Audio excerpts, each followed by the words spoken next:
ഇതെന്താ അത്ര വൈകി? എഴുതിയിട്ട് തീരണ്ടേ? പഠിക്കൂല പറഞ്ഞിട്ട് പഠിച്ച് എഴുതിയില്ലേ? പഠിക്കൂല പറഞ്ഞിട്ട് ആൻസർ പഠിച്ചിട്ടൊന്നുമില്ല. എൻ്റെ അടുത്തൊരു പഠിപ്പുണ്ടായിരുന്നു. ഞാനവിടെ പട്ടിണി എടുക്കണ എനിക്ക് അറിഞ്ഞല്ലേ. ഉത്തരം കിട്ടാതെ പട്ടിണി എടുക്കുന്നതിന് മുമ്പിൽ ഒരു പേപ്പർ നിറച്ച് ഉത്തരമായിട്ട് വരുമ്പോൾ എങ്ങനെയാണ് ഞാൻ വേണ്ടെന്ന് പറയാ? ഏതാണോ പഠിപ്പി? കാരണം നമ്മളെ പഠിപ്പി കുറിച്ച് കൊമേഴ്സിൽ അങ്ങനെ ഒരു പഠിപ്പ് കുറിച്ചില്ലല്ലോ. ആ പല്ലുപൊട്ടി കുറിച്ചാണ്. ഇവിടുത്തെ ഒരു പല്ല് മാത്രം പൊട്ടിയിട്ടുള്ളൂ. എടാ മണ്ടോ സയൻസിലാണ്. നമ്മൾ സയൻസിലല്ലേ? നമ്മൾ കൊമേഴ്സും നമ്മളൊരു തമ്മിൽ കുറെ വ്യത്യാസമുണ്ട്. വലിയ വ്യത്യാസമൊന്നുമില്ല. ആ പേര് മാത്രം മാറ്റി എഴുതിയിട്ടുള്ളൂ. ബാക്കിയൊക്കെ ഒരുപോലെ ഇതിന് ഉറപ്പല്ലേ? അപ്പൊ ഇത്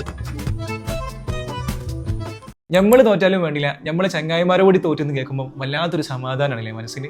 റിലേറ്റബിൾ ആണെങ്കിൽ കമന്റ് ചെയ്തോളി. നമുക്ക് വിഷയത്തിലേക്ക് വരാം. പരീക്ഷയിൽ കോപ്പി അടിക്കാൻ പറ്റുമോ?